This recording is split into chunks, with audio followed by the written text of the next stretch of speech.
Capital ড্রামার ব্যানারে আসছে নতুন ওয়েব ফিল্ম ফার্স্ট লাভ।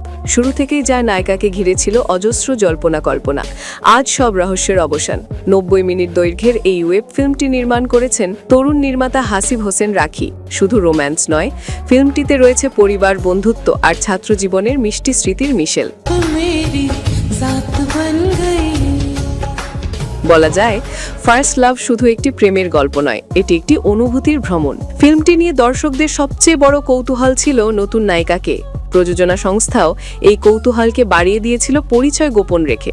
আর আজ 23 নভেম্বর সন্ধ্যায় রাজধানীর বনানীতে আয়োজিত প্রেস কনফারেন্সে জানা গেল সেই নাম। তিনি হলেন ফ্যাশন ইনফ্লুয়েন্সার এবং মডেল শাম্মী ইসলাম নীলা, যিনি মিস ওয়ার্ল্ড বাংলাদেশ 2023-এর মুকুটজয়ী। প্রথমবারের মতো অভিনয়ে নাম লেখালেন এই 24 বছরের প্রতিভাবান তরুণী।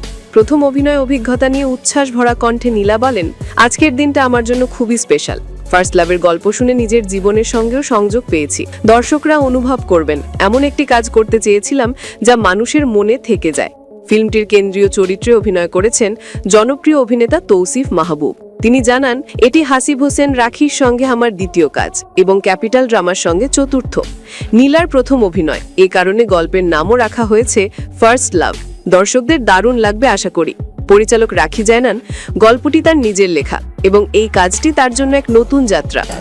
উনি এস্টাবলিশড একজন আর্টিস্ট, আর ছোটবেলা থেকেই দেখা যেত যে অন্যদিকে ক্যাপিটাল ড্রামার হেড ও প্রযোজক আনোয়ারুল আলম সজল বলেন, ফিল্মটি দর্শকদের সিনেমাটিক একটি অনুভূতি দিতে সক্ষম হবে।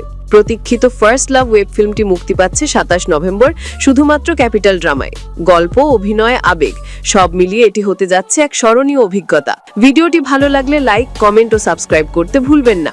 আর জানাতে পারেন আপনার ফার্স্ট লাভের স্মৃতি কেমন। আচ্ছা, প্রীতমকে কেন পছন্দ করা হয় নাই তো? কারণ আসলে আমার বাবা অনেক স্ট্রিক্ট ছিল, প্রীতমের পা ভেঙে